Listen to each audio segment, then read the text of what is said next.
This is Captain Jonathan Forrester. The Golconda colony needs your help. I don't know how else to say it. To anybody hearing this is what's happening. We have a full colony of people on board this vessel. That's tens of thousands of people. And until recently, we've been entirely self-sufficient. But supplies are starting to run low.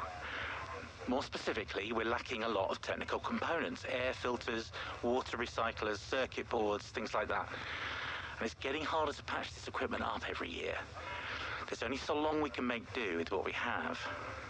And the other thing, and this is the real kicker, is that there's a disease going around which is knocking us sideways. Flu-like symptoms, but much more serious. People are dying. We're coping as best as we can, but our medical supplies are running low. And if this turns into a full-blown epidemic, then we're going to be in real big trouble. So I made the decision to reach out to you, whoever you are. Hopefully the tech's moved on enough for our signal to be picked up this far out. But the others really weren't sure if I should be doing this, because people here don't want interference from outsiders. But I don't want to worry them by explaining the reality of our situation. They're good people. I don't want them to be scared. So here I am, recording a call for help. Trust me, I wouldn't be asking if I didn't need to. I feel like I don't really know how to do this. I hope you understand. It's been a while. Captain Jonathan Forrester, signing off. This is Dr. Shay Tandis.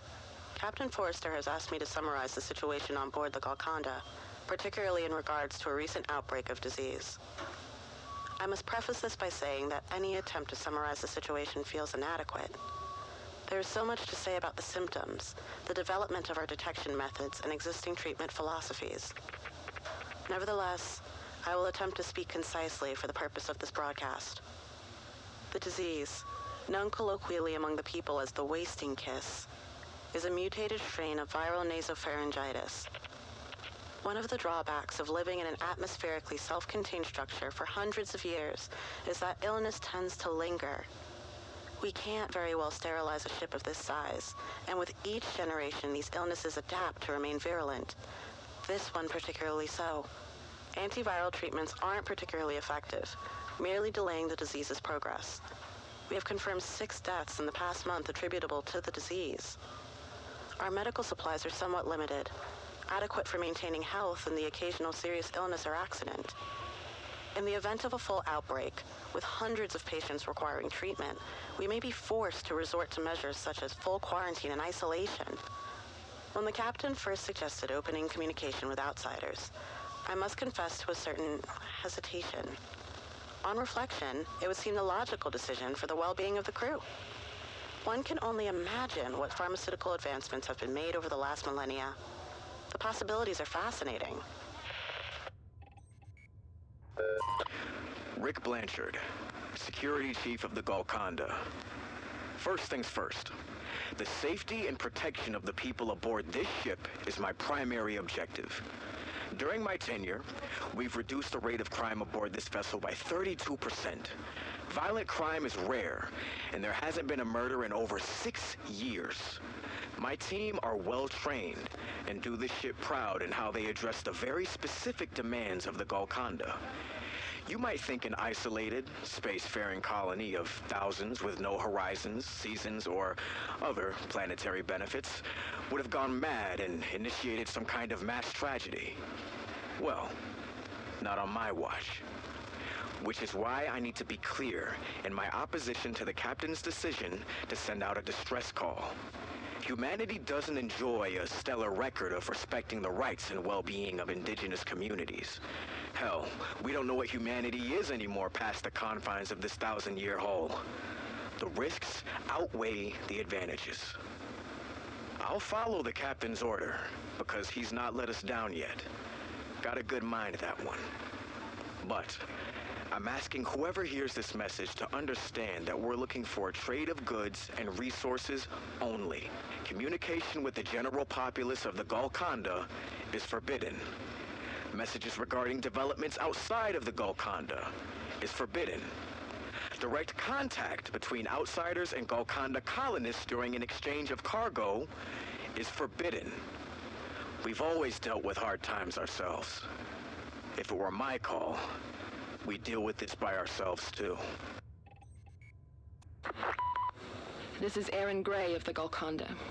It's my responsibility as custodian to manage the needs of our people and ensure that everyone is fairly represented.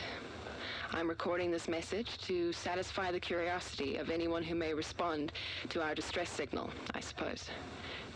Truth be told, I'm not sure what to say. We're more than just a colony, you see. We're a family. Whenever a challenge is put in front of us, we resolve it together. When success is achieved, we celebrate collectively. We have... It's hard to put into words. Our ancestors chose to remain on this vessel centuries ago and leave our original destination behind. They did so because they had grown to love what they had achieved. Logs from that period show their anxiety at the prospect of leaving the Golconda. The generation ships were designed to keep colonists healthy, happy, and entertained, and somewhere in our journey, we came to feel loved, too. And yet, all things must come to an end. Sickness is rife and supplies are low. After so long fending for ourselves, the time has come to seek assistance from a civilization we no longer know. The captain believes that humanity has a heart and will come to our aid. If you're listening to this message, we're probably going to find out if he's right soon enough. Thomas Cobb, chaplain. I serve the Golconda, and the Golconda embraces me. Long ago, I would have been called a priest, somebody authorized to provide guidance according to the rules of a religion. That's the role my predecessors fulfilled, at least. Eventually, the old texts were set aside in favor of a less rigid spiritual philosophy. Being able to view the entire nebula over breakfast inclines one towards the contemplative. There are few things more reformative than a sense of complete insignificance. Now, my role is to show my brothers and sisters that we are all important. Each of us has a role to play. We cannot concern ourselves with the scale of the stage. All we can do is deliver the best performance we can. Each person aboard the Golconda can trace their heritage from the first inhabitants to the current day. In the present, we contemplate the spirit and the soul, allowing the voices of the past to inform our future.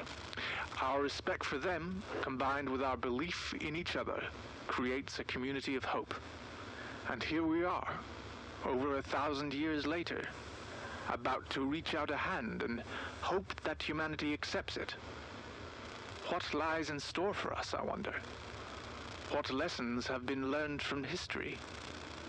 While I am nervous at the thought of outside assistance, I must admit, the question intrigues me. What did we become?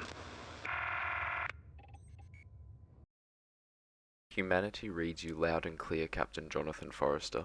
We will aid you as soon and as best we can. Commander DoomsEnd, signing off.